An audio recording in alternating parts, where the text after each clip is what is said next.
Hi, in this video I will show you how to create a poll on the Telegram. So process is pretty simple. Remember that you can create poll for the groups, not for the personal chat. So let's start the procedure. First of all, you have to open your Telegram and open any group in which you want to create a poll, and once you will do it, you will see a pin icon here, attachment icon. Tap on it, and once you will tap on it, you will see a poll option is appear here. Tap on it, and here you have to write the question: this tutorial is helpful,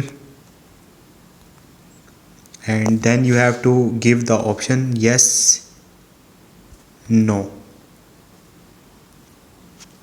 and click on the create. Once you will do it, you will see poll is created.